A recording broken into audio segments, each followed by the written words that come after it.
Hi, I'm Claire. And I'm Molly. And this is Book Stupid. I'm wearing the hat today because I look bad. Okay. I haven't washed my hair in 5 days. 5? It looks... And you've been in the ocean. I've been in the ocean a lot, yeah. It's, if I were to remove the ponytail, it would stay. It would stay. It would stay. I think if I removed the ponytail, we'd have a knot for sure. Yeah. Because I'm covered in hairspray right now. One of the girls I was shacking up with this weekend she turned to me as we were getting on the Long Island Railroad today and said, I think I washed my hair 4 more times than you, but it wasn't hard because you were 0.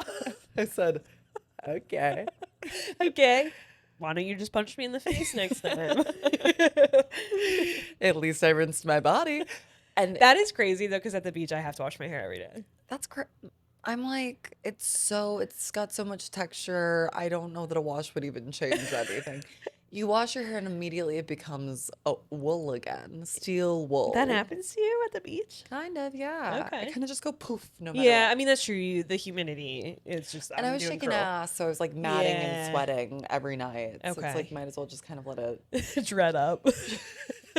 Can I say that? I mean, it was Montauk, and I will say a lot of appropriative white women. So yes, Okay, that's, okay. I think, consistent with the location. The situation. Yeah. Cool. Cool. What else do you have to say about Montauk? Well, it was funny to be at a New York beach, but same as my sister, but not it was so far from each other. Yeah, we were both at different beaches. We were both in the larger New Yeah. York beach. I was at the ocean Ecosystem. going, ah, to you. Could you hear it? I could hear it. Yeah. Did I you thought have it a was coming shell? from my shell necklace, but it was just my sister on the sea. Yeah, I saw dolphins. Did you I see saw some any? dolphins too. Oh my This God. is like a dolphin summer. It's a girl. It's a dolphin summer. When I went to the beach, I guess this is the first we've recorded since the last. I've been to the beach a lot. You've been to the beach a lot. When I was at the Jersey Shore last week, I saw like what do you call them? A school of dolphins? Yeah. There was a pod. Pod. Exactly. There was a pod of They dolphins. mob up. Yeah, and yesterday I saw one alone, which made me nervous. What do you think was going on there? I was like, I don't know if you're a shark or not. Oh no, I think just like social alienation. The loneliness epidemic. Which is actually as scary as a shark. Literally, an incel dolphin is as scary as a shark. That's scarier because don't they like do sexual assault? They do. They fuck for God. pleasure and for crime. And, yeah. and for displeasure. For your displeasure. Ribbed for another dolphin's displeasure. Wow. Yeah. That's super scary. Don't they? Or is that they have the corkscrew penis, right? That's ducks. That's That's mallards. that's ducks. Okay. Uh-huh. Oh my God, I saw the cutest. Sorry, quick tangent. I What'd saw you the see? cutest video of a bunch of baby ducks riding on one of those toy sailboats in Central Park today. Was it AI, Siege? I don't know. I didn't think to check. Oh my God.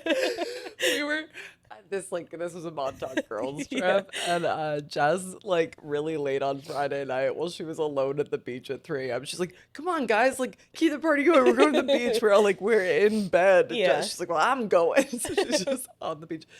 Posted a reel that she had spent her entire train out making. Okay. She deleted I was it gonna say, I immediately in the didn't see morning. this. It was like set to like music that can only be described as boom, boom, boom, boom, boom, boom. So Skrillex. Yeah. And we reviewed the reel like collectively in bed the next morning, kind Yeah. of like just waiting with bated breath. And Mel's first note goes, "Well, there's no AI in it." That's actually so beautiful. Literally. And her other Highest friend compliment. turned to Jess, she goes, "She really loves you." But also, like, what a nice thing to say. Well, it's actually not, but like, It's the nicest thing that could be said about this reel. got it. But also, like, we should be more saying at least there's no AI in it. There's no AI in Yeah, it. because I don't know a lot of our media. You can't even really tell anymore. No, I'd sooner watch a kind of confusing Narrative journey. kind of stitched together with the blood, sweat, and tears of human hands Right. I'd rather see a than bad video made with hands than a good video made by AI. yeah, that's right. Totally. Yeah, I will say we did use AI this weekend to make the kind of like girls trip look like the Savannah Bananas. Oh, see, ethical use of AI. Yeah. You know what I've been getting on my For You page that I sometimes do succumb to? Like, What? don't judge me for this. Okay. Those videos where, like, they're fruits with really big boobs and butts who are like, you cheated on me. Yeah. I don't know what it is about them where I'm like, let's I just know. see what happens. We have to fight the fruits. I know. That's I know. it's Because bad. you know how anti-AI I No. am. And I start to sort of be like, well, I wonder why the strawberry fucked the banana. No, I Like, know. And that is one of those applications that's Yeah. going to make us No. dull and No, desensitized. you're yeah. right. I need to resist. This is actually a sobering conversation. Hey, I didn't want to have to get this stern with you about the fruits with the big titties and dump truck asses, but But you had to. You had to. I'm sorry. I get it. Yeah, I'm sorry about Yeah. that. Um, Tell me more about your beach weekend. Yeah, I was back. So I would spend a week at the Jersey Shore last week, and then I was back at the Jersey Shore this Yeah. weekend for a family wedding, Uh-huh. which was super fun. A lot of my cousins were there. My uncle did the homily. He's a priest, and he referenced that my grandmother, a long deceased grandmother, was referenced in the homily as well, and that she had 18 grandchildren, which I was like, oh my god, I'm one of those.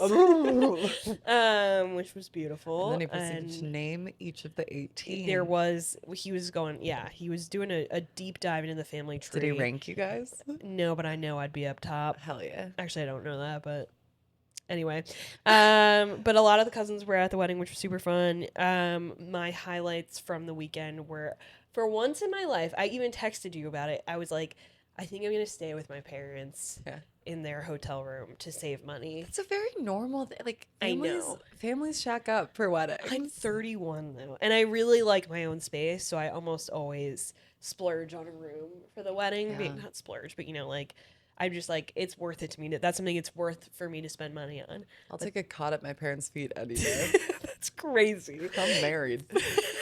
You admit the tallest people I know in a cot at the end of your parents' bed. Why the hell not, bro?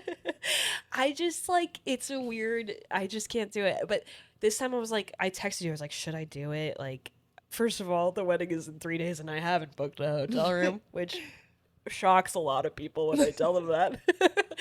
That's fine. And then I was like, so I think I kind of have to, and like maybe I'll just like, let's just do it. So I was like, I'm gonna save like $900, like so awesome for me.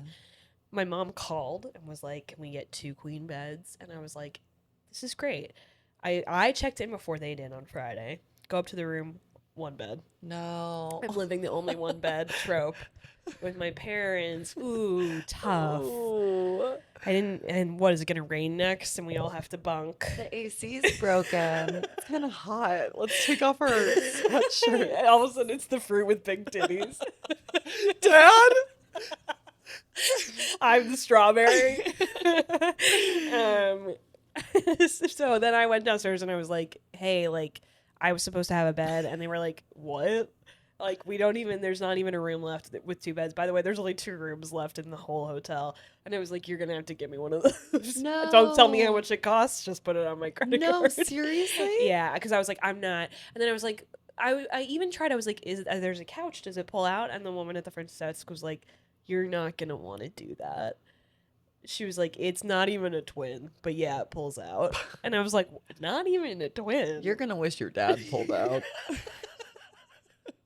Strawberry with the big tits. Hey, Strawberry, let me tell you something. So I was like, yeah, just put it on my card. It's fine. And then it ended up being even less than what I saw online. So I was like, oh, like kind of a win for Siege. Well, could they not do you a discount for your troubles? Well, it was less than what I saw online. So I was like, oh, I wonder if the front desk lady felt bad at me because she was very apologetic. So I was like, maybe she gave me like a discounted rate. Then when my parents checked in, I heard what they were paying, and I was like, damn, if I just booked this hotel 3 months ago. They should have rate matched you Well, though. then I woke up to a text from my dad today who was like, I went downstairs and fought, and I got you a rate at match. So Oh, I'm that's getting a really nice of strawberry banana Strawberry dad. Banana Dad. That's really I nice. know. So I'm getting a refund too. So the whole thing actually really worked out for me. Okay. Hell yeah. But yeah, and then the other thing I wanted to tell you is that I put my body on the line playing wiffle ball, and like actually my whole body hurts. You guys did family wiffle? Yeah, that's kind of become a family tradition. Yeah. Like 2 years ago, or when my cousin got married at the same beach 2 years ago, we did a big family wiffle ball game, and it was so fun. Like people on the beach stopped to watch. Like That's so fun. we were like a cool family. Yeah. And then we've done it a couple times since, and so we did. Like my brother at the welcome party kept being like, everybody like first pitches at 9:30 a.m. and I was like, every time we do the family wiffle ball game, I'm so resistant to it. I'm like, I don't want to play wiffle ball. Like I want to lay on the beach. I want to go swimming. I don't want to play wiffle ball. And unfortunately, my brother thinks that I'm his brother. Like I'm the closest thing that he has to a brother. So I'm he's just like, gonna yeah, gesture towards my whole deal. her. My little baseball. She's wearing a little baseball cap and a little tie-dyed tee. Fair enough. I guess I get it. And so I always get roped in, and then I always have so much fun. Of course. Was it a good game? It was a great game. My team was like, everyone was like, we're gonna lose. Like we had a tough and I got drafted early, which never happens to me. Who were the captains? The Butler cousins, Okay. Leah and Ben, their siblings, they were captains.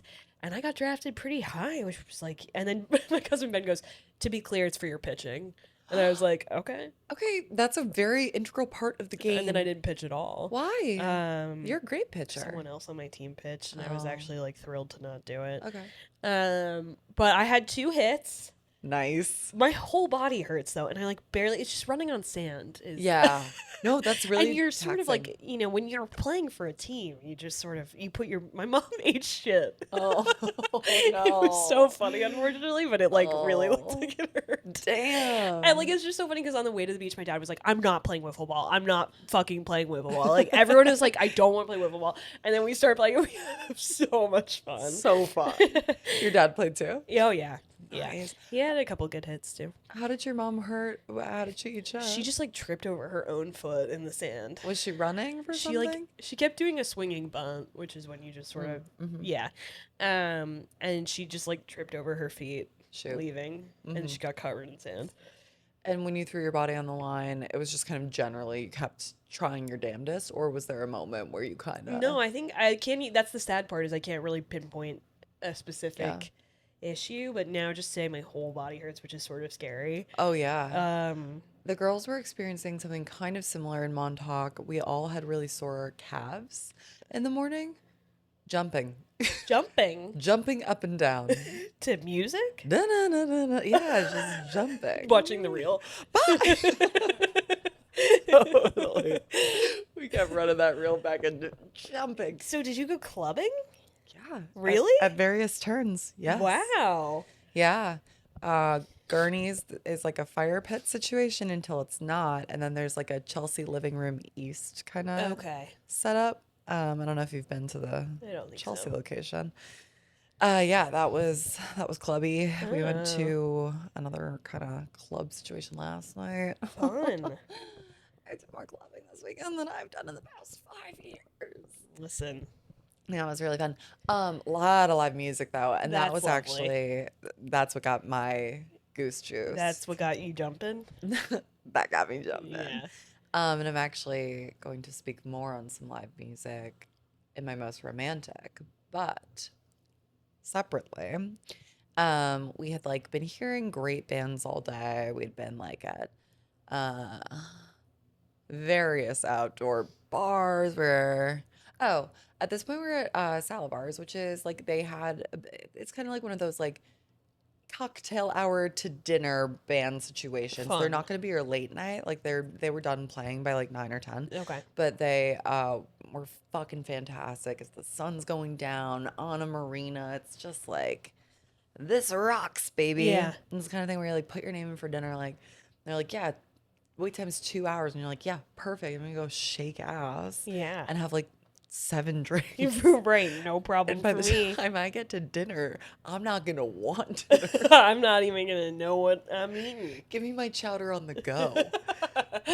And it had been really fun, and the band was really good, and like the dinner was up on the roof, so you're still kind of listening to the band. So that we just kind of had live music in Yeah. the background for so long. Then a big part of the group was like, okay, come on, we're gonna go to the next location. But 4 of us were like still having our convos and sipping our wine. We're like, yeah, we'll like be right behind you. We need 2 Ubers anyway. Like, go and we'll follow. So we stay sitting on this rooftop for like another hour, but we're like, it's again, I cannot emphasize enough. It's been ambient Yeah. music, live music around. But like at some point, I kind of like distantly feel like, God, they're playing a lot of T-Pain next door. Like, what is like, because like in the time when our band stopped, the place next door started popping Okay. off. It's called Delilah's, I think. I was like, it's a lot of T-Pain. I was like, this is T-Pain. Just, Oh. we're listening to a T-Pain concert. And we kind of clocked in right as he was doing his like, put you in a mansion somewhere in Wisconsin. Which And, is like, perfect because you were with a lot of Wisconsin girls. exactly. So we all kind of were like, Of oh, course. T-Pain. Yeah. Wow. Yeah. Was it like an actual, where was it was at like a bar? Yeah, when we were like, okay, no, let's like go see what that is. Yeah. So we like went out, turned around, tried to go in that door. They go, this was a ticketed event that sold out months ago. Sure. I was like, What okay. about a few beautiful girls from Wisconsin? We can't just walk in. We heard his call. Yeah. Ah. T-Pain, I have received your message and I'm here. I'm here. And it was like some like fuck ass, like corporate as hell Chase Sapphire Reserve Got it. pop up. Yeah. And they were like, They were having like protein seltzers. literally, and they were like, they could tell none of us had a Chase Sapphire Reserve.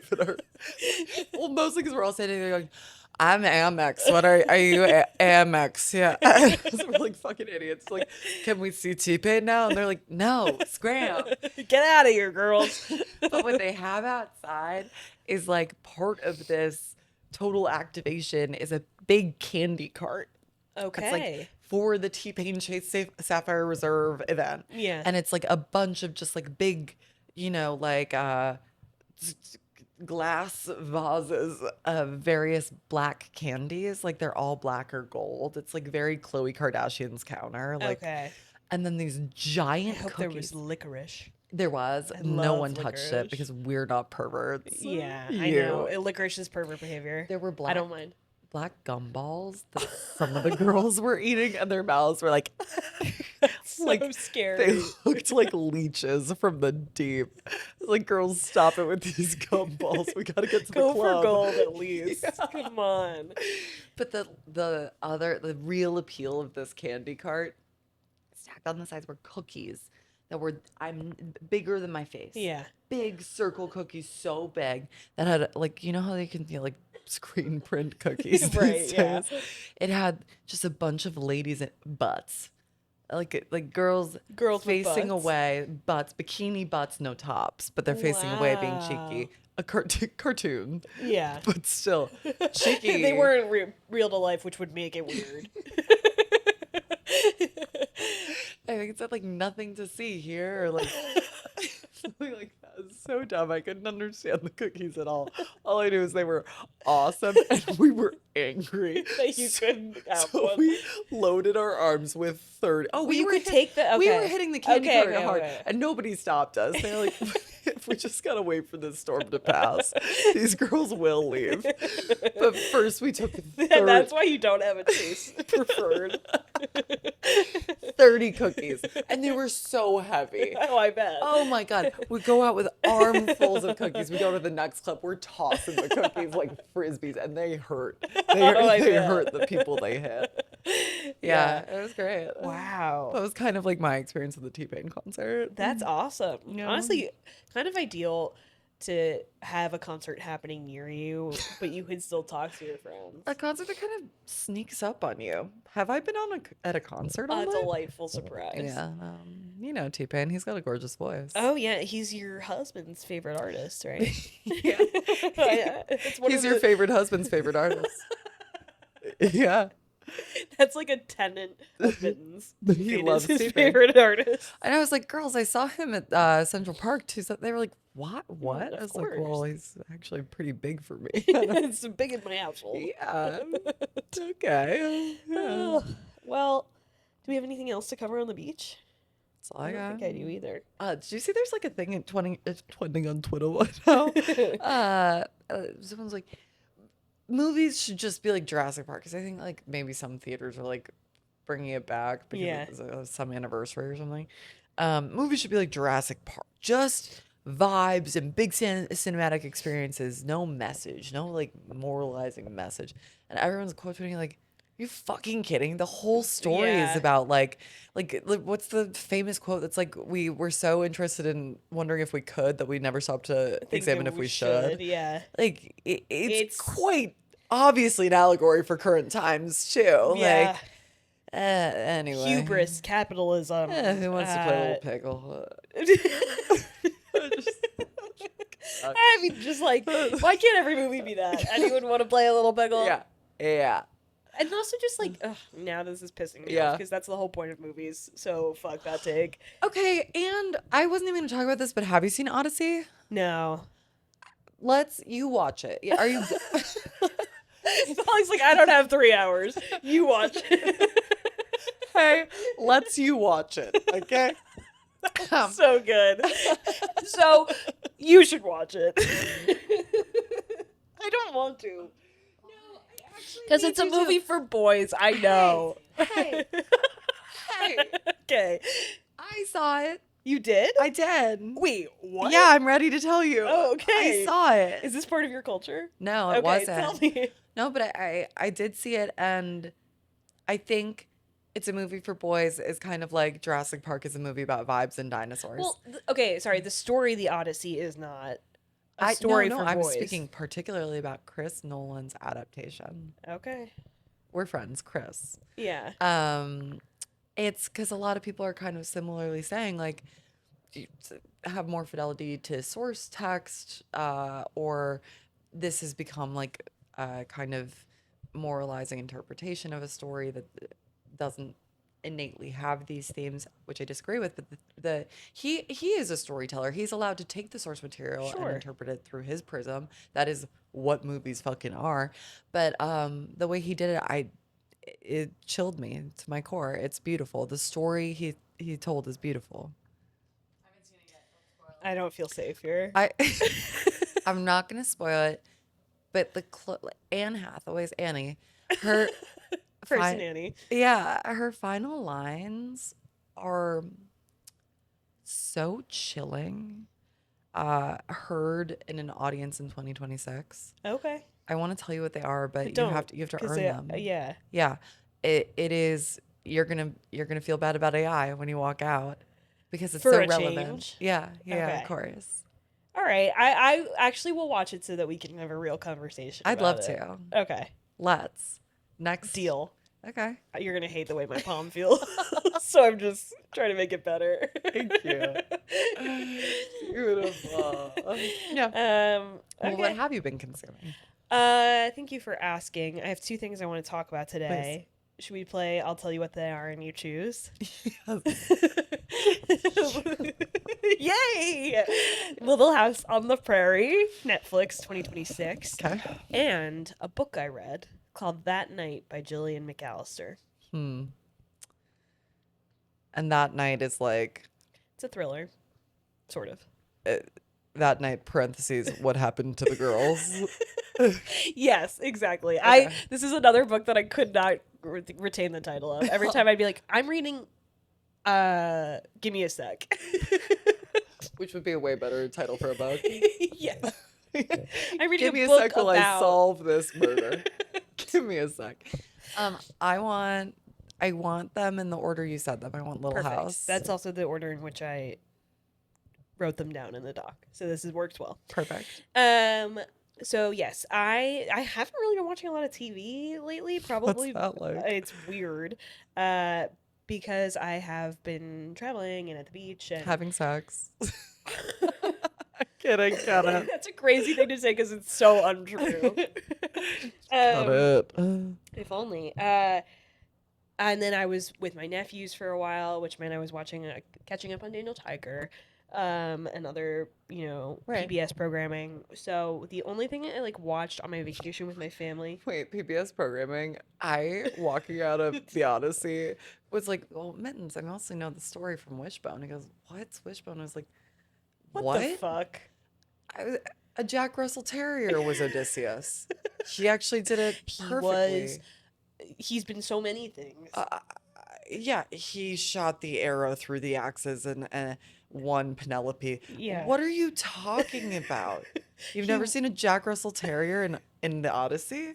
And he was so confused. or the one I remember the lot. Sorry, No, the one I remember is the Halloween episode where he does Sleepy Hollow. Sleepy Hollow is Yeah. such a classic. Oh Yeah. my god, it's like my sister's favorite piece of TV ever. Rip Van Winkle. Oh my, well, and sometimes you're kind of like, should Wishbone be playing like a person being transported in transatlantic slave ships? Like, Right? It's like, Wishbone? what is Wishbone? Where does Wishbone? What is Wishbone? Who can Wishbone ethically play? We need to be asking that question more. And I don't know that PBS was at the time. It was a different time, but I think people should have been scrutinizing Wishbone as kind of this As- everyman actor. Maybe He he just had a lane. disappears into the role. Is the thing.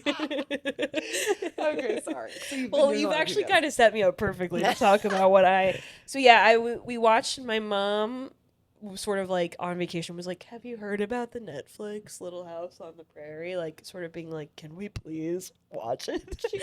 Because my mom is sort of chronically, clinically addicted to the original Little House on the Prairie show. Have you seen any of it? No. I've only seen it in a sense where I'm like, oh my god, can we please not watch this? Where my mom is And your mom's like, my mom loves it, and women of that generation love Little House on the Prairie. Really? So a lot of them do. And do you know much about Little House on the Prairie? Laura Ingalls Wilder is from Wisconsin. She sure is. Yeah. I didn't know much about her until we sat down to watch this new show. Yeah. She had a very hard life out there on the prairie Well, and on the farms. You were kind of telling me it's like kind of autobiographical. It's I mean I think it's very so at least the original is, and that's sort of what I wanted to talk about today is the 2026 version being so 2026. It is Sweet Magnolias on the Prairie. Like, I kept waiting for them to pour it out. Pour it out. Laura Ingalls, pour it out. Laura Ingalls, pour it out. I think she and Mary would really solve a lot of their sisterly woes if they just poured it out. If there's a girl who could use a margarita, it is Laura. It's Laura Ingalls. Shoot. This is before she added the Wilder. Okay. So anyway, this first season follows the Ingalls family leaving Wisconsin to set out for the prairie in Kansas. Did you watch? Okay. Are they seeking greener pastures, or is So, something bad in Wisconsin that It's they're sort of a fleeing? mix. Okay. Where Pa is like, there was nothing left for us in Wisconsin. We need to he's got this sort of like white man thing where he's like, I just want to own something Yeah. and do something. Right. It's very Manifest Destiny. Yeah. So that's sort of like the issue I have with this adaptation is that, like, and again, it's tough for me because I can't speak to the original source material at all. My mom has read all of the books, watched the original show. Yeah. She was like sitting there, just sort of observing everything. But it seems like the originals were like pretty accurate tales of this like hard life of accurate from like the perspective of the white man leaving to colonize this land that's already been Kind of like choosing to. sort of being like, this is mine now. Yeah. I'm gonna make a farm. But it seemed like very true to the struggles of that life. Okay. This is sort of like that with the patina of Netflix. And I made a TikTok about this, which a lot of people commented on, being like, yes, it has this, it feels like everything was bought in 2026, and it's very yesteryear coded, where it's like everything feels like it's from Anthropology slightly. You have to rip off the Made in Taiwan sticker. Exactly. Yeah. And so it doesn't really like, and I think there is this general in 2026 yearning for like a simpler life as we inch closer to like our own demise at the hands of climate change in Go on. technology. We're like, we yearn for this virgin earth Yeah. where we can sort of, be a man and have something for our families, whatever. Sorry Yeah. to get dark, No, but no, yeah. so I think that's kind of like driving the interest in a reboot of Little House on the Prairie. But it's really hard to make something like that and not make it in this day and age like Republican and Christian coded. Yes. And I think the show struggles with that big time. Yeah. Because they're They're trying. resisting it. They're not embracing it. They are trying to resist it. Got it. Which is interesting. There's like, and I looked this up briefly. Laura befriends Good Eagle, who is a member of the Osage tribe in Kansas. No, are they in Kansas? I don't know. Wherever they are. It's just, okay. Good Eagle is a member of that tribe, and then the season kind of like it wants to explore the relationship between the pioneers and the Native Americans in Independence. That's the name of the town, but it won't like actually go there. Okay. So it's just sort of like, what are we doing? Okay. Like Laura is like, her parents are like, we're so happy Laura's friends with Good Eagle, but then the town is like is in a land fight with the Native American community, and like other people are in the town are like, you can't be friends with the Native Americans, but it doesn't really like, that tension isn't actually explored at all, if you know what I mean. What? Yeah, and then Yeah. like, and then also there's the suffrage movement happening at the same time where like women are trying to get the right to vote. This like white woman in town has started taking up the suffrage movement. I can't be a colonizer. I can't even vote. Right. And then You're like, still bad too, just because you're also a victim. yeah, and then White also women writ large. it's trying to walk the line between like woke and not woke in a way that is like so unsuccessful to me. Yeah. And like there was sorry, to go back to the suffrage piece, like there's so this white woman like organizes this, like she's like, we're gonna start fighting for the vote, and then Ma is like, yeah, I'm a part of it too, like, and my mom made the comment like, it seems like they're really trying to make Ma the hero, whereas in the original Pa was like God. So they're also doing that, which is like, I guess cool, but like then this woman in town who owns the general store tries to join the suffrage meeting, and she's turned away because she doesn't have a husband. Got it. But like all of this stuff is like, it's just trying to show you like, no, we're not trying to be Mormon. We're not trying to do Mormon like, like we're not trying to be weird. But then it's like, it almost reinforces the alternative thesis where you're like, no, this still feels Republican. Right. If not worse, like, or like at least like bad liberal, like, I don't know if what I'm saying is making sense. I think it totally makes sense. But like, I think they are trying to make a woke version of Little House on the Prairie without actually working hard on it.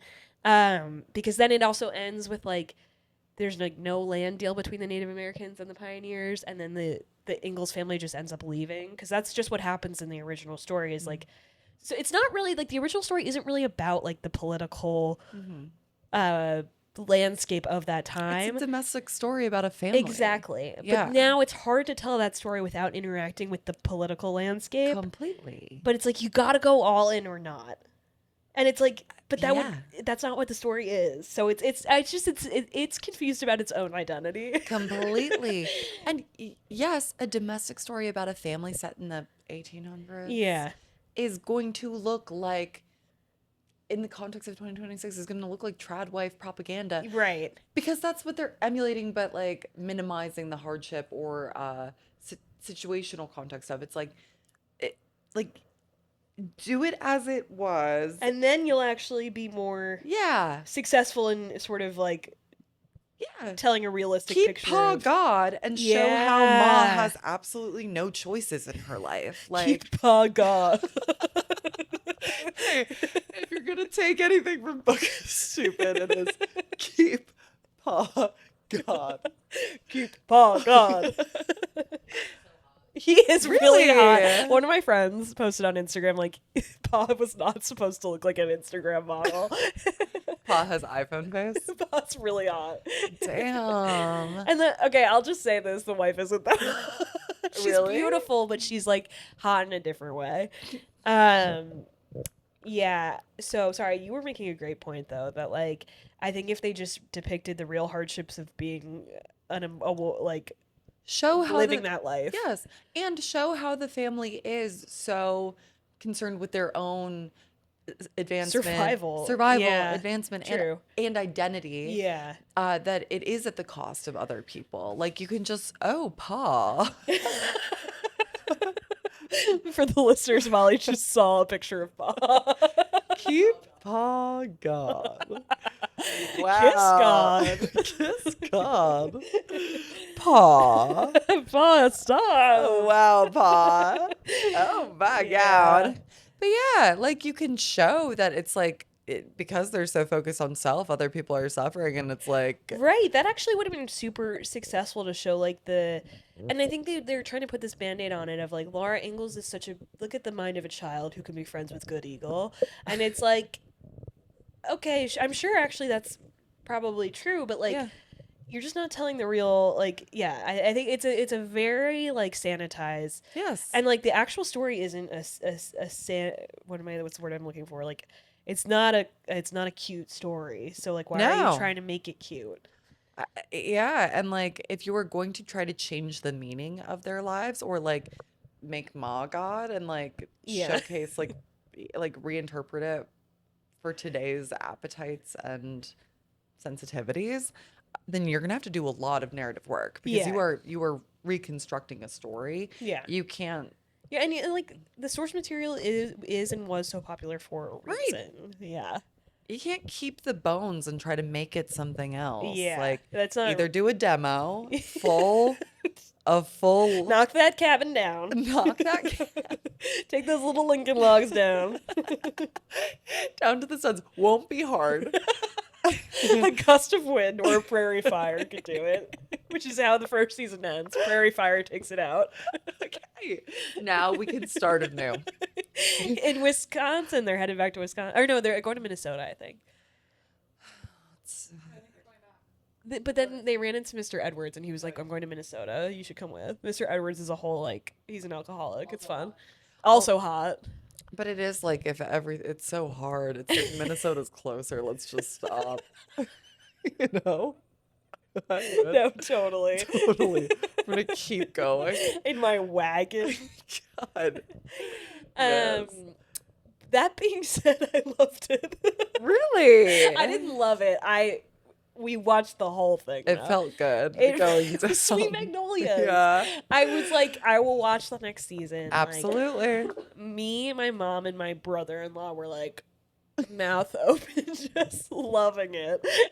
My mom did say a really funny thing though. She was like, I just keep waiting for something to happen. And then the episode ends and nothing happened. And then I'm like, well, I guess I should see if something happens in the next episode. So that's sort of what it's like watching little episodes of Prairie. Awesome. Yeah. I think that could really suit me right now. I think you actually should watch it when Yeah. you have the space and time. And I certainly have the smooth brain. So. Tell me about your Oh, well, I actually don't have a lot of space or time because, as you know, I've taken down, well, I thought I had taken down like 2.5 full seasons of Gilmore Girls in about as many weeks. And then I realized like a big jump happened and someone used my Hulu at some point and I was just watching season 3 without realizing I like skipped 80% of season 2. which is tough because season 2 is like seasons 2 through 4 are like the best. And like season 2, there's so much world building for season 3, which is And I want to be clear, it's not the fault of the show. It's really like my mental health status that had me just taking down another episode like, oh, Suki's married. Okay. sure. When did that happen? Okay. Suki's wedding is such a good episode. Yeah, Rory has a car. Huh. I thought that was the whole thing. No car, but okay. She had to take the bus to school. All right. Okay. What do you mean just crash your car? Whatever. Sure, she had a car and just crashed it. Sure. They're two different cars, I think. Unless Oh, she hasn't. No, she hasn't she's had gotten. multiple. Sorry, she hasn't gotten her second car yet. Well, so then I did go. I went back to season 2 and saw Dean gift her the car. And actually, okay, so this is my first watch of Gilmore Girls, Yeah, like, which which is was shocking. huge. Yeah. And I'm like, what took me so Yeah, long? I have so many regrets, but I'm happy to find it at any moment in life. right. It found you, really. If I'm it found me. I've been experiencing a kind of sustained mental health crisis, and Siege like really gets worried when I start like inching closer to New Girl for my Yeah, like, that's when it's like, okay, hey I gotta buddy, call Mittens. put down New Girl, because that's really like I've tipped over into like broken brain. Yeah. So you were really, I was like, I could watch New Girl, or I've never watched Gilmore Girls, and you were like, Gilmore Girls I, would I be was like good. rabid, like, yes! Do that. Yeah, yeah. For many reasons. Yeah, one, because I think it's good that it's not a New Girl, and two, I also just like, I'm like, you need to watch this. You will love. And I love. Yeah. I'm having the TMIL for sure. And like, it's perfect for a mental health crisis because it's like, I Yeah. am at Luke's. I can experience any season I Yeah. want at my fingertips. Yeah. I'm feeling pretty safe in Stars Yeah. Hollow. Can I give you some of my notes I on, would like, on my watch I safari? want nothing more. Okay. Well, first, I think we should probably just like say our ongoing discourse so far has mostly been about how I find Dean really hot. Like, And you were shocked by that. I shouldn't have been because he's physically so your type. Molly likes an all-American beef dog. Like, she likes a man who plays softball. I'm the like... Joey Chestnut. Yeah, you like him American. big and tall, and like Yeah. it just like I plays want a that face sport. symmetrical. I want Yes. that jaw strong. Josh Strong, and he really ticks all. He's a younger Coach Cal from Sweet Magnolias, which is like sort of your ideal man. Totally. Yeah. Which is crazy because if a man's even remotely Republican, I'll kick him in the Oh, nuts. true. You like them to. Can I say this? I think Yeah. you like them to look a little Republican, but not be even remotely Republican at That's all. correct. I Yeah. think that's actually probably true. I find Dean so visceral. We should also say like our circles could not be more different. true. Well, not really. Well, no, we're both very into jazz. That's true. That's true. Milo is. Very charming. My like type is very. I think we have very different types. Yeah. So I don't even Like my type would beat yours up. completely. Yours would put mine in a trash can. So like I don't even register Dean as a human man. I don't like see Dean. And I find him so fucking annoying that like any shred of attractiveness also goes away. So handsome. Oh, and then okay, so like what's really lovely about watching it right now in my 30s in 2026, I'm like I have so much supplementary material. Yeah. Like, There's a full rewatch podcast oh out there. yeah, anything. There's a whole fandom Wikipedia. Yep.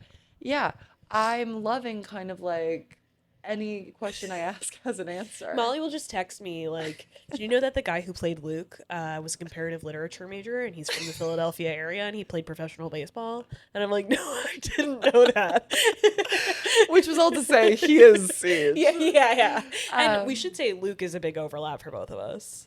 Yeah, though the more I learn about him off screen, it's hurting my. Yeah. There's a line you can't do too much off screen investigation. Okay, he's also one of those people who like never moved on from Stars Hollow. You know what I mean? Like Yeah. it was his one big gig, and he's never really like. Yeah. Yeah. The woman he's married to, and they've been married a really long time, which like I I love this. suppose he thinks validates the whole enterprise.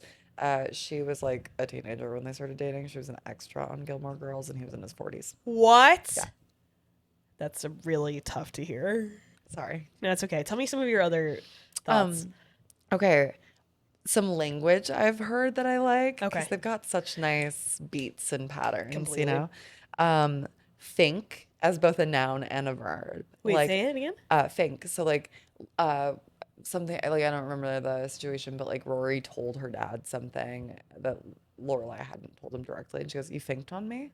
Or Oh. like sometimes it'll be used as a noun where it's like think.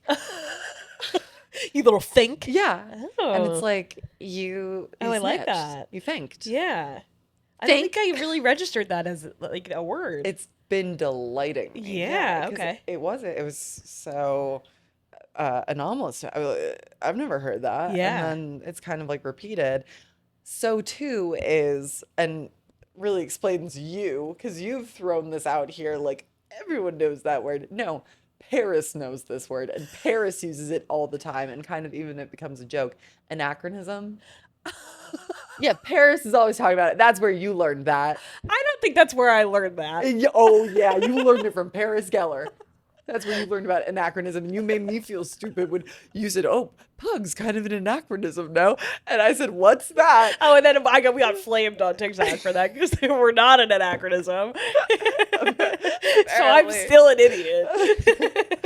But you were exactly like Paris to me. A bit of an anachronism, no? Oh, you don't know what that is? And with the first time it comes up, she explains it in a mean way. Really? Yeah. Where does it first come up? Maybe the dinner that they host. It's like She definitely says it at the Bracebridge dinner. yeah, Yeah, that's right. I know that. But it's the second. I think that's the callback. I think it's the second Okay. time she's talking about it. Okay.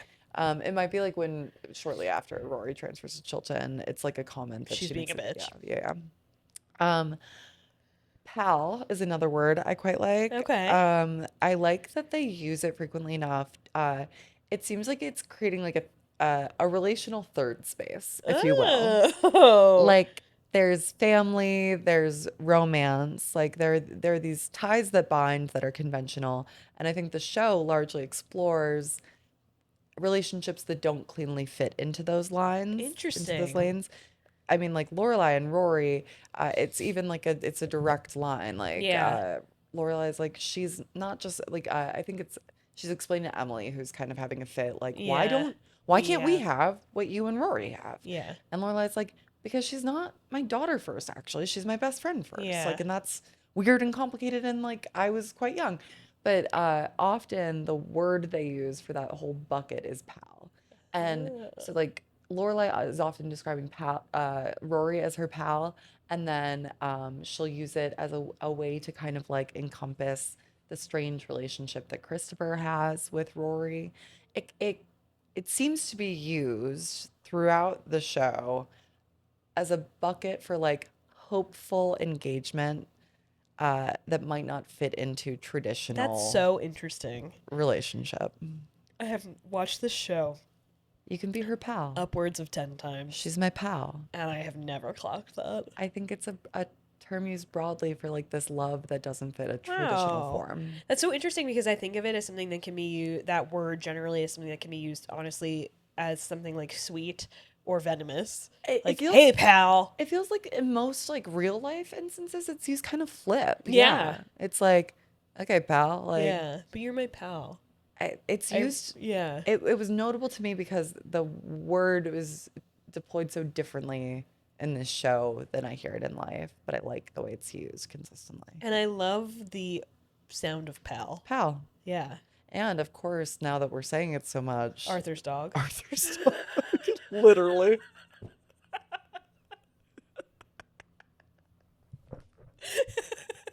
Yeah, completely. I couldn't stop hearing it. Pal. Pal who's British in the later seasons. Like You can only speak to the baby. totally. Okay. Okay, I have two more just and this is just kind of like where I am in the show. The Emily and what's her dad's name? Yeah. Richard. The parents, Lorelai's parents. So interesting. Mm. And I think what is like ultimately a show about talk about tight domestic focus for a Yeah. show. You'd think like I don't know the dynamic the framework for what's going on here is like Lorelai was estranged from her parents because they were controlling and they never let her be her and she didn't want that for her daughter. Great. You think like uh to earn that estrangement, the parents have to be kind of a flat stereotype of what that looks like. But the show is so renewable. You Yeah. can have such interesting story arcs each and every episode without anything really happening because of how complicated Emily and Richard are. Hmm. They're not always just villainous, but they are often villainous. Yeah. Like I They can just kind of turn on a dime. They can say some of the yes. most horrible things ever. And you are still rooting for relationships to win, for like them to find each other somehow. But like I did just watch the episode where Dean does give Rory her first car. Yeah. And Was Richard's that hot such for a you? yeah, duh.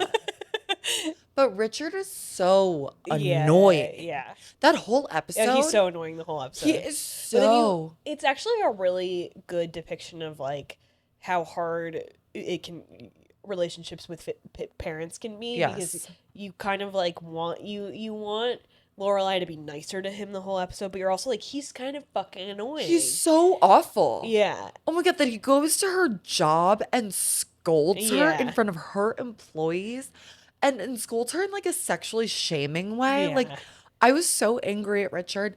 The way he is with Dean is so annoying. Like, and then I'm sorry, the whole thing being like, I hope you never feel as useless or obsolete as I feel to. It's like, actually, nothing today has been about you not you at having a all. purpose. Your behavior sucks. Yeah, And for people to have a friend, be a friend. If you want to hang out with people, you have to not suck. yeah. It's not that like you don't have a function, it's that you are being unpleasant in your But interactions. don't you think that that is kind of an accurate depiction of like Yes. older white men Yes. that like make everything like the world has wronged me and Yes. which I actually think is like compelling. It's so Yeah. interesting. It's really compelling. It makes it renewable conflict. It Yeah. is truly nuance Yeah, it's like nuance they enough. deal with the minutia Yeah. of like you are just annoying me because you're in my house. Yes. Completely. And I love And that you're related to me. yeah. And the outcome of an episode where he is just following his daughter and his granddaughter around all day being a fucking obnoxious is in like, God, now I really understand where he's coming from. It's like, Yeah. yeah, no, he remains really fucking annoying Yeah. and we'll see where that goes We'll next, do kind it of again thing. tomorrow. Yeah. Yeah. Which I think it's really interesting. Last, this is such a small one, but like it's just where I'm at in the series right now. Um, Rory is now, and actually, it was when I skipped ahead to season 3, so Okay. it's So we'll not come where I back. am. But it was kind of a head bonk. I spent a while thinking about it. It's Rory getting ready for her college applications, and she's like, I found the perfect subject for my essay, Hillary Oh, Clinton. yes. And then it's the one moment, and it's probably because I've not watched to that place. So Yeah. like I'm probably missing stuff in Amy Sherman Palladino's canon that like would warrant this episode. But I found like by the end of the episode, it was kind of a punchline at Rory's expense. It's like she goes through a series of things. It's a panel with admissions officers and talking to Paris and an alumni maybe. But they're everyone is like, yeah, God, how fucking trite. Like the stack of saccharine Yeah. Hillary Clinton uh, essays that we've received, and it seems to be like a punchline. It's like, yeah, how fucking stupid. Here's what I was thinking about. Okay.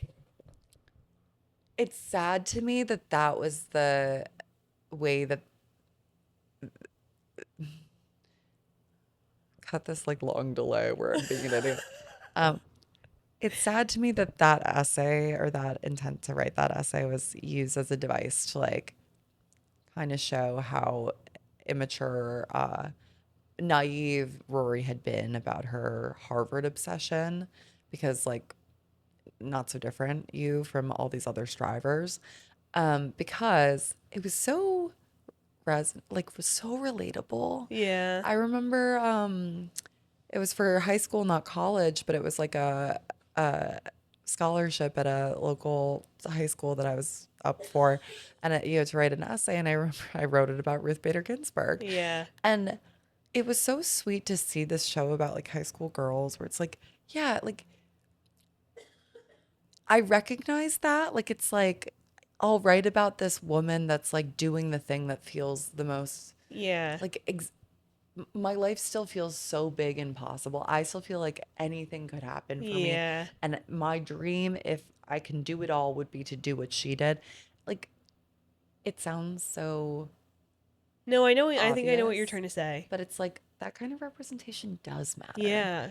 To see a woman succeed at a level like that does matter. It's why there's a stack of essays about Hillary Clinton. Yeah. That's not nothing. And I get like any human has their own shit, but it actually fucking matters. And in watching it at 31, I was like, I thought of the 14-year-old who wrote the essay about RBG, and I was like, we shouldn't make that the punchline. Yeah. That Pick these something else. that young girls do find genuine inspiration in the women who do make it to the highest offices in the land, because like that, the rest of the world is telling them they can't, and it is actually beautiful that so many choose to believe if she did, maybe I can too. And I don't like the way the punchline was used, but I really thought it was like a very honest capture of the teenage girl Well, experience. can I just counter Yeah, that in please. that what if it's not being used so much as a punchline, but an accurate depiction of like the way we treat women and young girls and their interests and what they care about as being trite. Hey, good counterpoint, partner.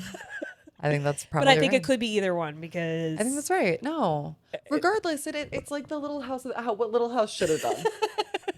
Show it Little at House should have had Hillary, more Hillary.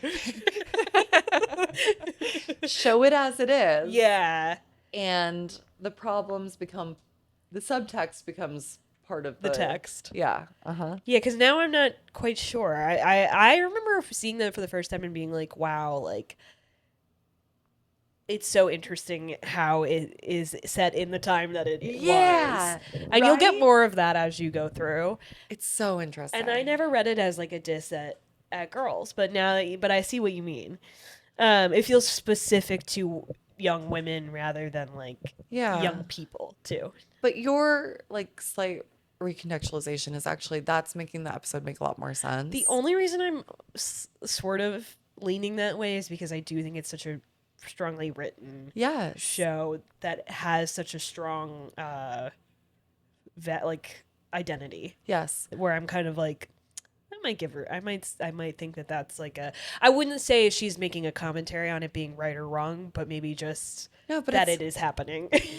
you're right, and it is what you go through. It's like then you get disappointed, and the world will Yeah. laugh at you for that hope or that belief, Right. and that's you watch it happen to Rory, Yeah. and And yeah, I think Rory, you'll see as you go, like her whole storyline to me is like the gifted child who can't accept her own like flaws. ooh, Yeah. tea. Yeah, that's all I got. Okay, now give me what the girls saw and what they During lost. that night, well, I read a book called That Night by Gillian McAllister, Uh-huh. which was sort of a thriller, but I will say it started off super slow to the point where I almost put it down, which I don't really DNF, but I'm trying to be better about DNFing, but I'm Okay. glad I didn't DNF. So I'm sort of one of those women who didn't get an abortion and is here to tell you that it was the best choice I've. Hey, and that's actually not the book stupid Yeah, that was a platform. joke. Yeah, we're like really pro abortion. That was just like I was really joking. Uh-huh. But Okay. I can't wait to one day get an abortion. That's a Lena Dunham reference, who I also love, even though she says bad stuff. Okay, so this book is about a trio of siblings who run a veterinarian office. Mm-hmm. Two of them are vets. One is like the admin Mm-hmm. in England. They own a villa in Italy where they vacation In also. Italy. In Italy. Called in Verona, Italy. And they vacation Share there. Verona where we lay our scene. What? Oh, sorry, I forgot your. I don't know what that means. It's about. Could have fooled me. Okay. They own a villa there and they vacation there, and they are like these siblings from the jump. You're like, they're annoying. Like they're obsessed with each other. They spend all their time together. We learn over the course of the book that they It's sort of because they had a fourth sibling who died Mm. from SIDS when she was like Oh 8. boy.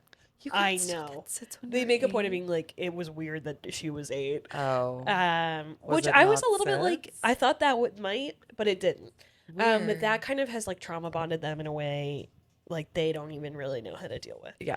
The youngest sister Franny in Mhm. Verona, In Verona, Italy. accidentally hits someone with their car and he dies. Uh-uh. And she immediately calls her siblings and is like, "You need to help me cover this up because I can't lose my son." She's a single mother to Okay. a child named Paul. Crazy. I'm Uh, not following, but totally. okay. Wait, and is she one of the vets or is she the She's admin? the admin and Okay. she's the youngest. Tough tough look for the youngest child in Yeah. this book. She Uh-huh. the PR for the youngest children in this book is bad. Written by an oldest, I'm Written by an sure. oldest. I will so I actually think it does like it's what I really liked about the book. Again, at first I was like, I don't really know if I like this. You murdered someone. Loop me out. Like Mm. I don't why am I reading this book about something that already happened is Yeah. kind of how I felt. And it flips back and forth between the weeks following the murder when they're covering their tracks, they're nervous. I say murder, accidental murder, Manslaughter. manslaughter. And then it flips to the trial. Mm. And what I really liked about this book ultimately is that the scenes from the past are told in the third person. Yeah, we're talking narration, Okay. and it's going to stress you out. Yeah, it is. Those scenes are told in the third person, but always specific to one of the siblings or Joe, who's the oldest, his wife Lydia. Okay. But they're third person. So you're sort of like an omniscient person in the Yes. family. You're not any one of the characters when Uh-huh. we are in the past, but you're getting all of their Okay. perspectives. And then when we're in the present, it's first person narration. And we don't know who.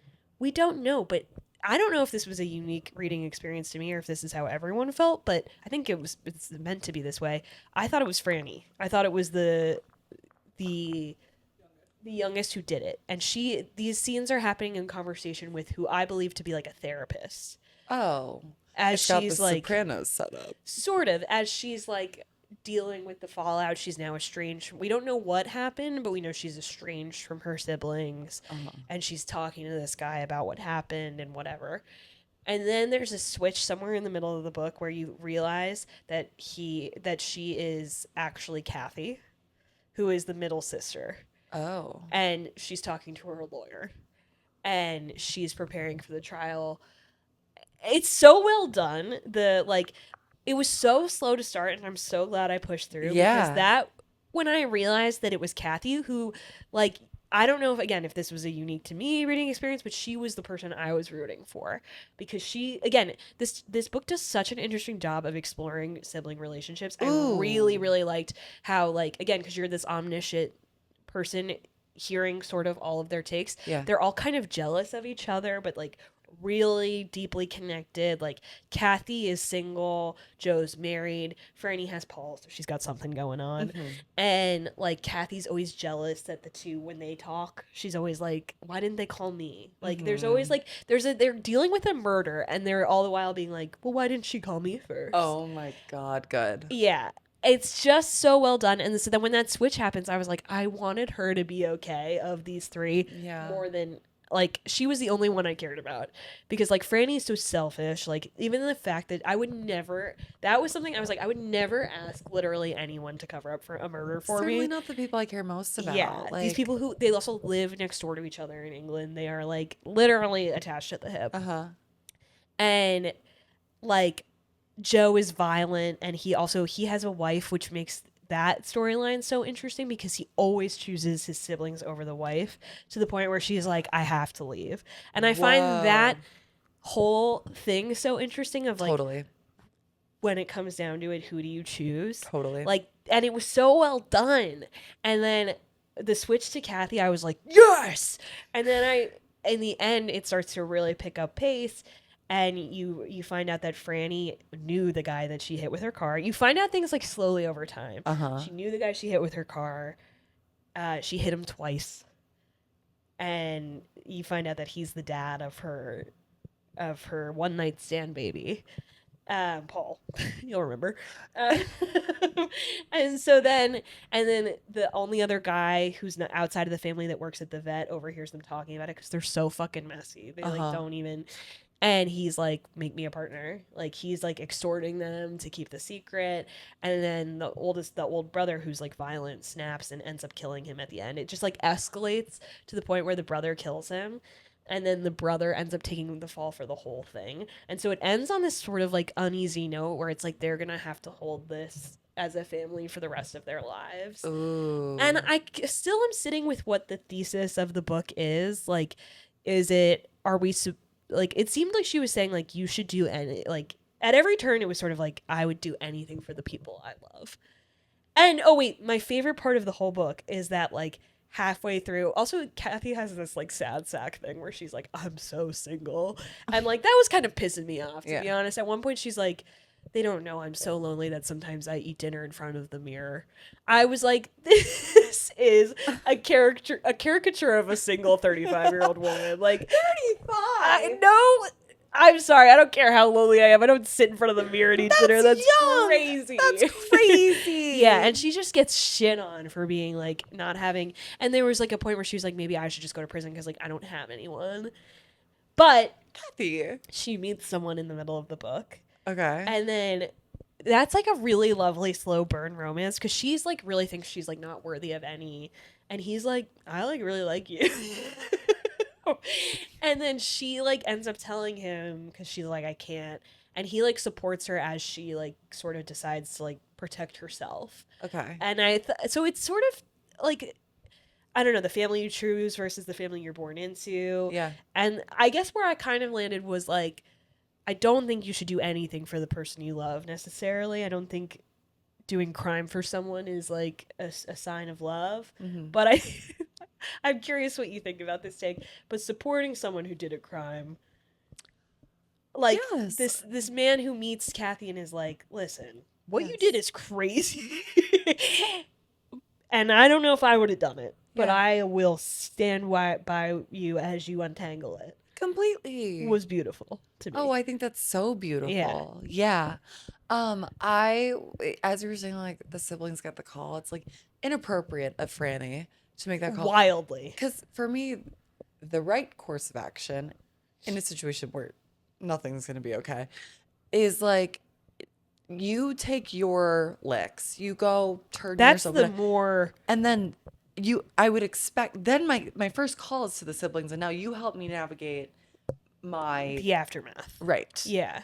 But like Right. The true act of love is like protecting the people you love the most from yeah, taking the hit for you. don't step in front of the bullet with me. Yeah.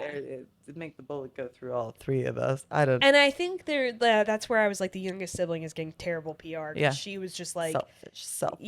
yeah. And Naughty. like, but also the older siblings were so willing to like, Yeah. like there's almost this like hero complex with the older I brother who's know. like, I just will do, sorry, I'm not coming for your. No, I'm thinking about it. Like if I got a call like that, because I was like, I think I have, my perspective comes from such a youngest child place too, Yeah. where I can't even like, I have always had the privilege of being so selfish. Like truly, I mean, I would do anything for my siblings, but Yeah. I would not. I'll say it on record. I would not bury a body for them.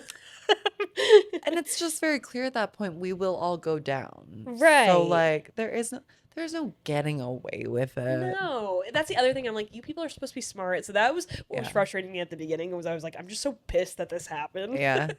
But once I got past that, I was like, this is actually a really well done book. Yeah. It's making me think of Broken Country too, Yes. which we talked about. Okay. Yeah. But like it's kind of similar there where like spoiler, which we've I think already talked Yeah, about you the talked about ending, but there's a child who accidentally kills an adult, and another adult takes the fall for it. Yeah. And that one is like you get that it's such an act of love to knowingly sacrifice yourself. It feels different to say like, let's all try to pull one over, shall we?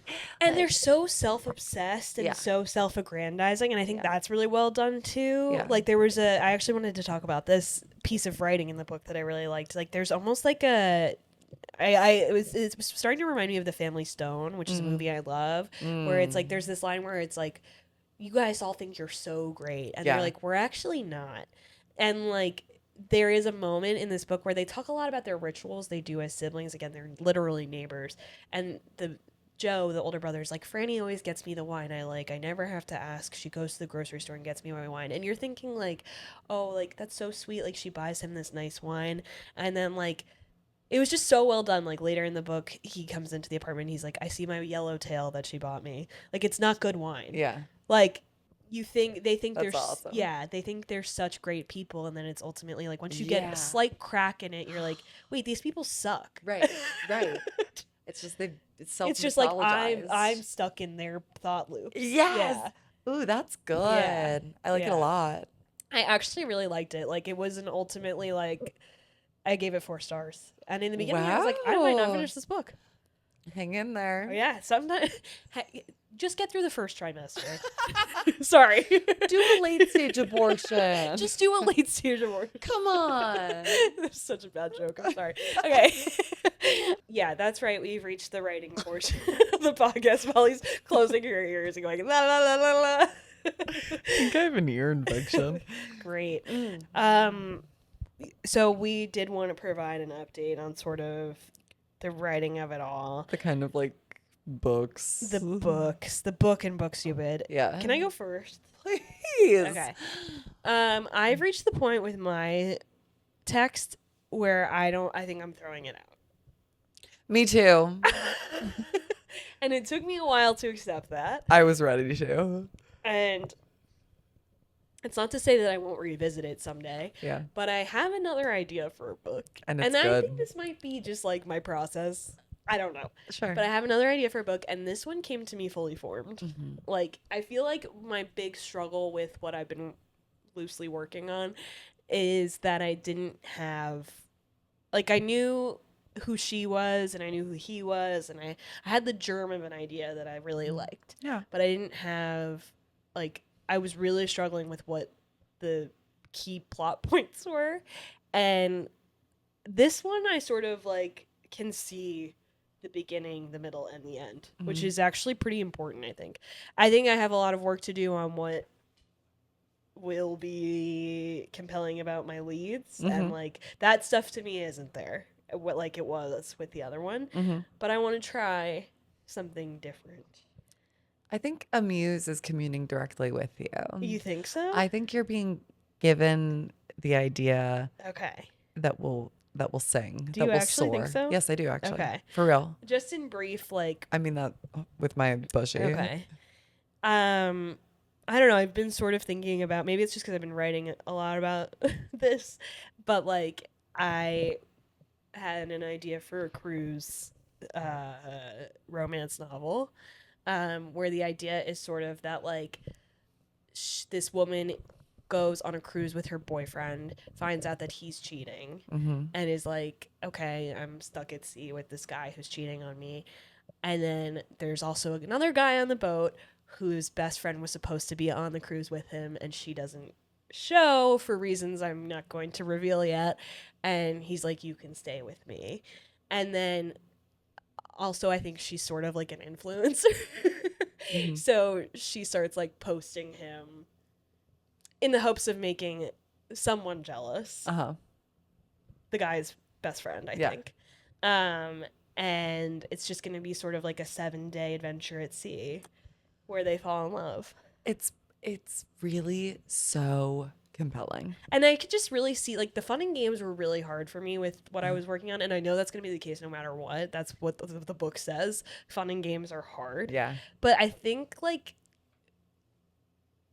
it's almost got a people we meet on vacation vibe to me where I'm like, you can do so much with, like, stops on the cruise. Yeah. And, like, even just the stuff that happens on a cruise, like, that I'm excited about the fun and games a little bit. Uh-huh. And I'm just excited about the I'm just more excited about the idea than I was the other one. Like the other one felt like I was trying to fit my interests and my what I like into a box and not letting the genre lead.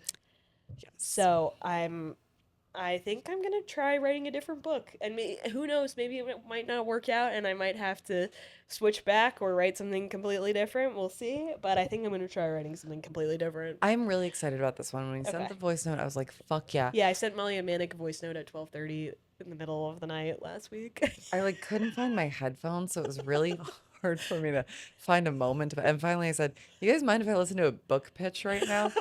We'll play in front of Mel too. And she's like, oh yeah, I'd read that. Okay. She loved it. I love it. Yeah, and like this is I don't it has nothing to do with my own experience on a cruise except for the fact that I did go through a breakup after the fact, but I just think it's a fun venue for Yes. a book. So, and like a romance. It is like such heightened interaction potential. That's the other thing I was thinking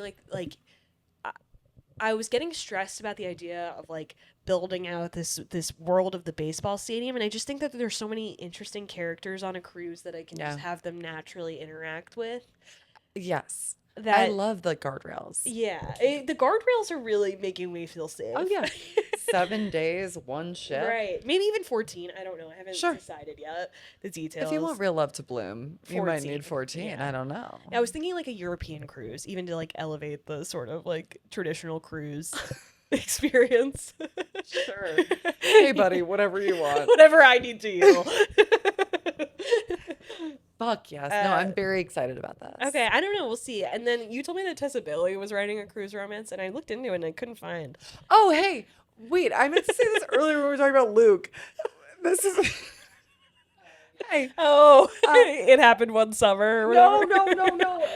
All the research I'm doing on all the characters in the background. Dean is playing the guy in The Bodyguard. Right. I got to text Siege and scoop that. And I said, I hate him and I hate that book.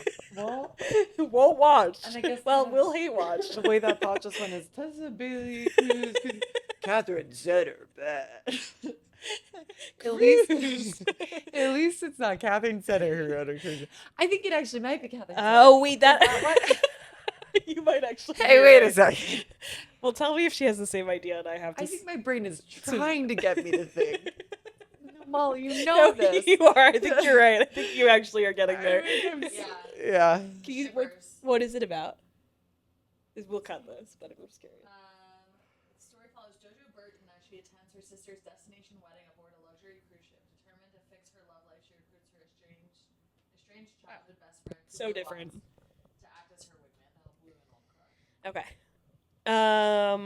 So yeah, I don't know. We'll see how it goes, but I am excited to do something different. And like I've been having a lot of conversations with comedy friends about like my friend Catherine is like, you know, she's actually dropping a project she has worked on. Not dropping, but she is like moving on to a new writing project and I think it's like she was like, I'm ready to do something different. Cool. And I'm like, yeah, I only wrote 10% of this book, but I don't think it's right now what. And I was thinking about our conversation with Catherine Walsh, and I was like, I think I need to listen to a little bit of her advice where like if it's not speaking to you, it's okay to move on. Yeah.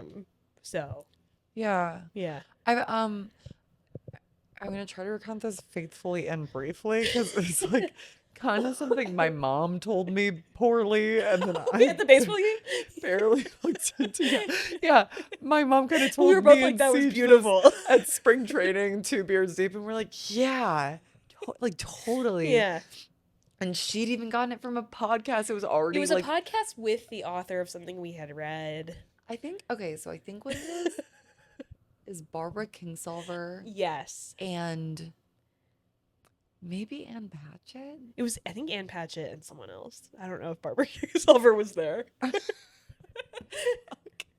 Okay, so let's go like prestige. We'll call it excellent Ann author, Kingsolver. Okay, Ann Kingsolver and Barbara Patchett. No, that maybe neither was involved. One of them had been dating a man somehow related to the rainforest. Oh, yes, yes. In Brazil? I think so. And Some big rain. The Amazon? the Amazon. That's right. Some big rainforest in Brazil. Any guesses? Amazon. The Amazon. And she had started a project of fiction.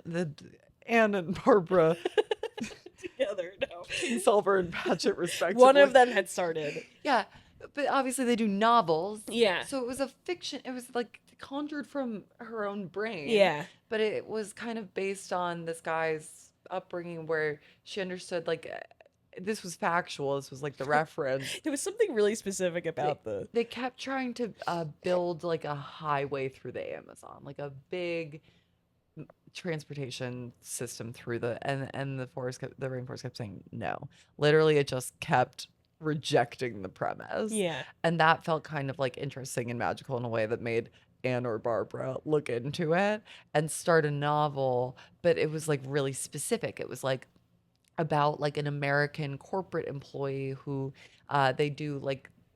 they resource certain materials from the Amazon, or they're trying to get the project done or something. Yeah. And people keep disappearing on the project, and then they send this woman after the people to say like go figure it out, and she's in love with a coworker who's older and doesn't really know there are all these details. Yeah. And that's kind of go figure that out. And then Anne or Barbara Gets busy and she drops the project. And the other one, Barbara Ann. But didn't know that the other one Right. dropped it. And they'd Yeah. never Or met each even- other yet. yeah. And then Barbara Ann starts writing the exact same book and in fact publishes it. Yeah. I think it was Barbara. Well, Whatever. Listen, what the fuck happened? Whoever it was. Hey, but they described it. Yeah. at least my mom described it. And it was super compelling how your mom described it. Yeah. But it was like the idea was going to find its way into the world one way or another. Yes. And actually Rick Rubin kind of writes about this in The Creative Way or whatever the fuck his book is. Okay. It's like the idea will make it like we Just just you are an instrument yes. for creative energy, Yes. and you have to almost let it, in some way, come to you. and it doesn't minimize your contribution or No. absolve you of work. No. But you have to be the right frequency for the idea. Be open to. Yeah. And Anne was for a minute, then she wasn't. But Yeah. the idea was gonna Yes. happen somehow. It's kind of really like the Dan Brown book. How we all kind of share a consciousness. And it's kind of like wherever Yes, you're so right. whatever you're dialed into. Yeah. And then it just so happened Barbara picked up the idea that Barbara and Barbara she wrote the exact Yeah. same book that Barbara Ann Had been working on. was working on. And isn't that beautiful? It is beautiful. And that's like, and again, like, I'm not trying to excuse myself. Who knows? Maybe this won't work out either. Maybe I'm not cut out for it. I don't know. No. But I'm trying something not different. And we'll see how it goes. I think your frequency is no longer tuned I just don't to really want to write that the book baseball anymore. book. Yeah. But the cruise book, it said, "Hey, Catherine sent it," and she, "I'll try.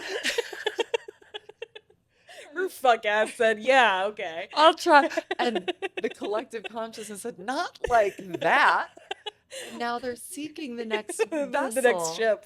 Yes. And I'm saying, all aboard. Oh God. You're gonna Yeah. you're gonna do what Catherine Center couldn't. And I'm also kind of like, maybe it's not a book, maybe it's a script. I don't know, but You heard it here. She's not writing a book anymore. I don't know.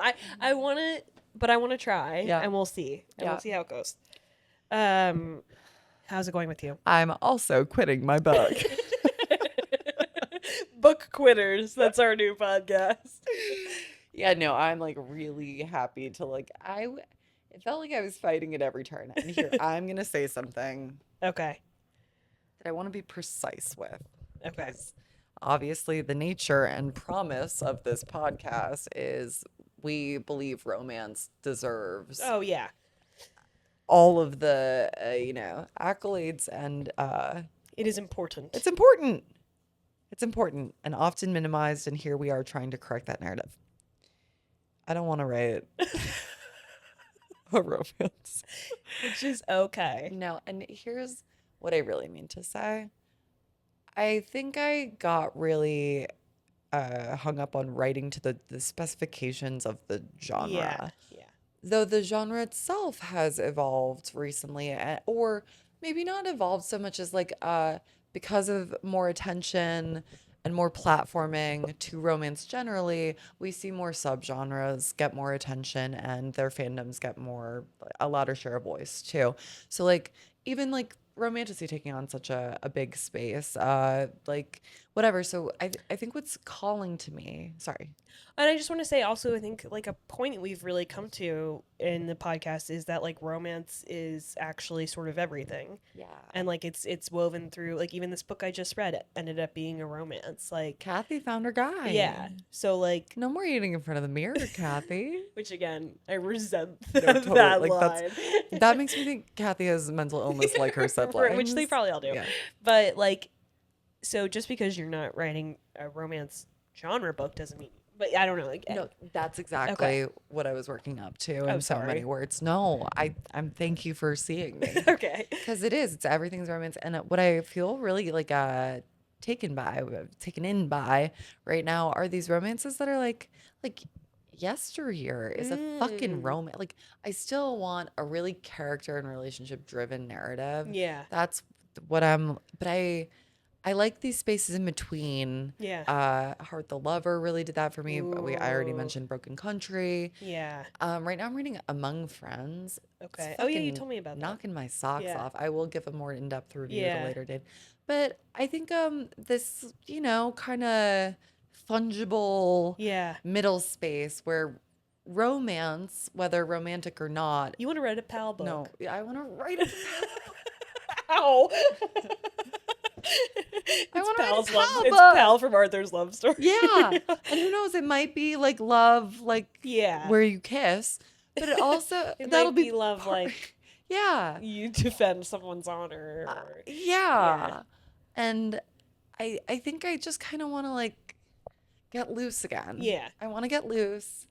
And I actually think like you're saying it might be a screenplay, the writing I want to do right now, I've been because I think those books, pal books, Yeah. everything just looks really closely at like the interior of human nature and Yeah. how we relate to one another. And I think what I think I want to write right now and think will work me towards my next project, whatever shape it takes, is like more of those like long form essays that we kind of talked about Yeah. way long ago in this pod. Yeah. Like human interest pieces that just like Yeah. kind of look at like an idiosyncratic thing about people, Oh, or that's like like here's like, exciting. I think I just need to do some more of that Yeah. writing. Okay. I want to prove I can write sharp, Yeah. strong, incisive vignettes of human life. I love this. And if it's a little nonfiction, if it's a little fiction, whatever, I'm gonna focus on short form for a little Yeah. bit and get into the swing and I'm gonna find my cruise ship. Okay. I want Wait, I'm to actually feeling really good about where we're at. I want to spin my dial. Everyone listening to this podcast is like, I'm gonna kill them.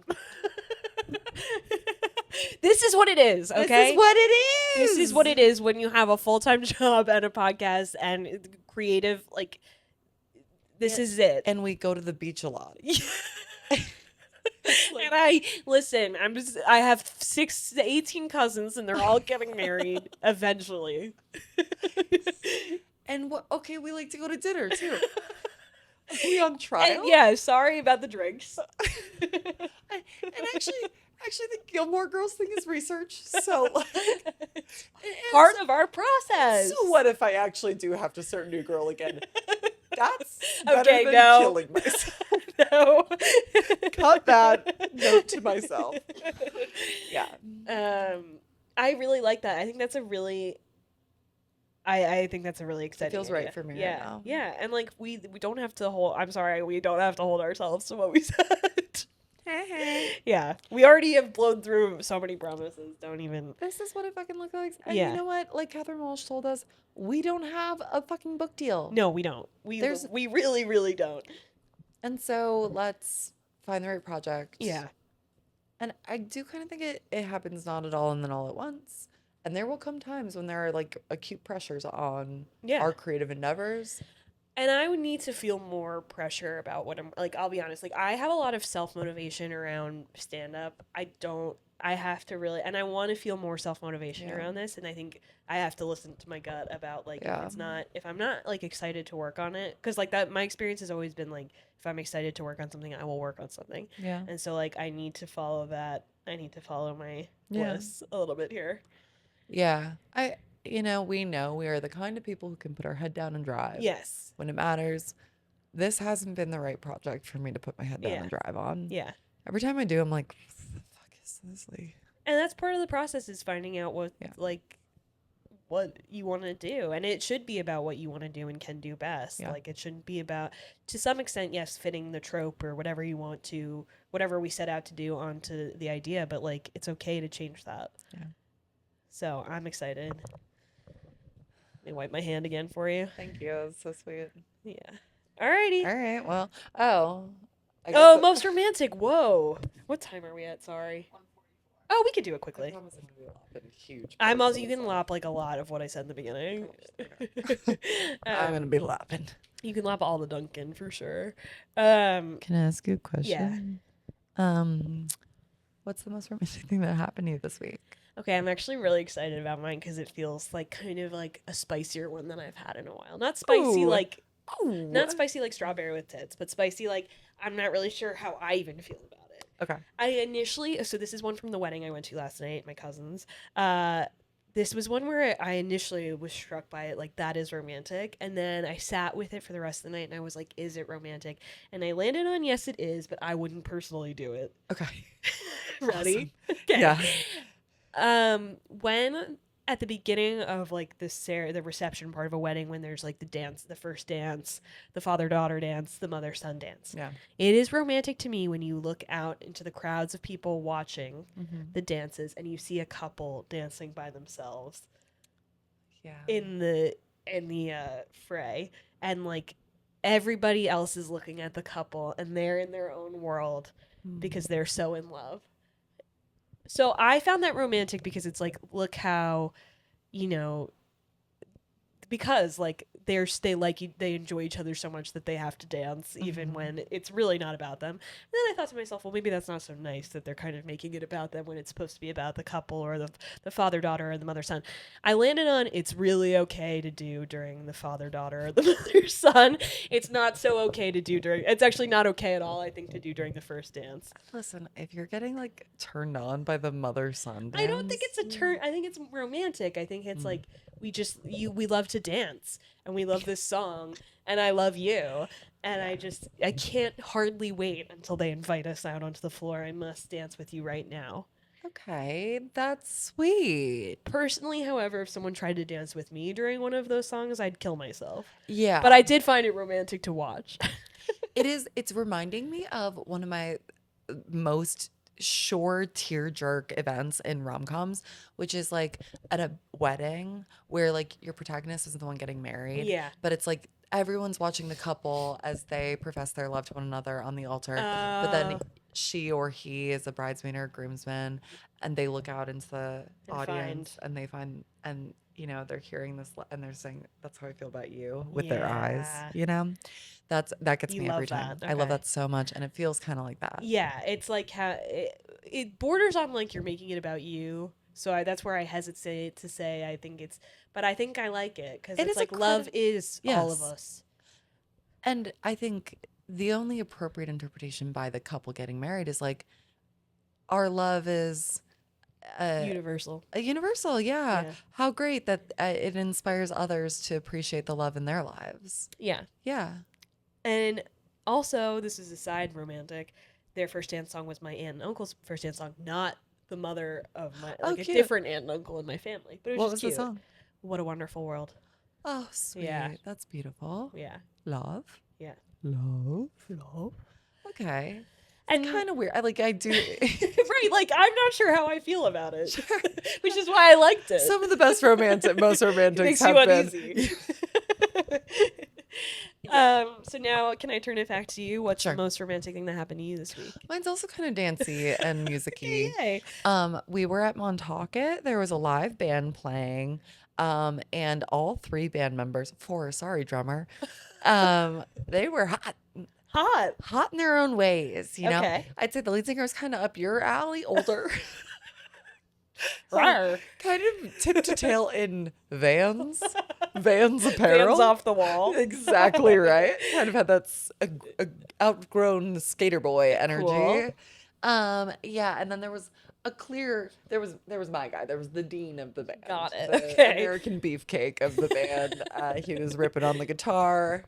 Hey there. But the bassist, Okay. he was cute. He was actually, you know what? Right up your alley, kind of a Lego build. Nice. Shorter, darling boy. Honestly, what I struggled with most with him is he kept taking his shoes off to play barefoot. And Yikes. he'd use his mixing board and his soundboard. He Oh, used creepy. the dexterity of his toes to kind of make adjustments. Creepy. But what really kind of redeemed him is he had excellent bass face. Oh. Like he was putting stank on it the whole, Yeah. and that goes so far for me. Okay. Passion. He had Yeah. passion. Even the feet thing, that's kind of like you just want to feel the rhythm on your fucking feet. He had really bad feet too. Tough. They were like loafs. Part of my Like, there was- community. There was no definition or indentation to anything. It He was had just no like, foot abs? kind of like an oval, a smooth oval. Okay. Like eggs. His feet were like really tough. dinosaur eggs. It's really tough. No foot abs. That was a good joke. Thank Sorry you. to- I didn't want to make a big deal, but that was really funny. No foot abs. Nothing to speak of. Okay, so he kind of is the emergent favorite of the group. Okay. And the girls are the single girls especially are like, hey baby, hey. Yeah. And then the band kind of slows and they say, listen, we're gonna play this next one for a really special girl in the crowd. And we're all kind of like, wait, wait a second. And then he literally did laugh at our reaction and go, is it you? And he goes, no, it's not. It's Kathy. Kathy, my Kathy from that night. She puts down her handheld mirror and says, I'm ready. I've been picked. So we all kind of start looking over our shoulders. Who's Kathy? Like, what? That bitch? Where is she? Okay, the crowd parts. Out trots a woman in her mid to late 60s. Love. Visor with a little bun sticking atop her visor. Fun. She walks right up, belly up to the band, right in front of our bassist that we love so much.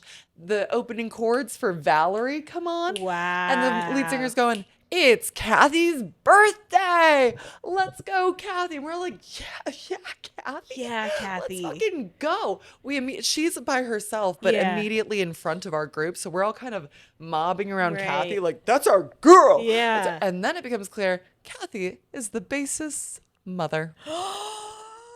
And we spend the whole song just gassing her ass up. We're shimmying to Cute. Valerie, and the bassist is like cannot stop laughing at this group of women that has adopted his mother. Yeah. Well, she kind of just like rocks out in front of him, and she keeps going, "Oh, my son," kind of with her finger like Yeah. wagging at him. It was really, really cute. That's and so sweet. it just kind of like heightened the fanfic everyone was already Yeah. writing Wow. about. Huge. Yeah. Uh-huh. Kathy's Happy birthday, Kathy. Happy birthday, Kathy. And did it light his fire romantically for anyone? Well, all of our singles were really strong athletes. Yeah. You know, like Right. they were, one particularly kind of like said, this one's mine. Yeah. And she met up with Kathy in the bathroom line and said, your son. And Kathy said, oh, he'd be so lucky. Love Kathy. Yeah. Uh-huh. That's a real woman. That's a real woman. I don't think anything actually became of it, but yeah. Hey, if you hear this, Kathy's son, reach out. Reach And out. you're interested in one of the women you saw. Specifically one.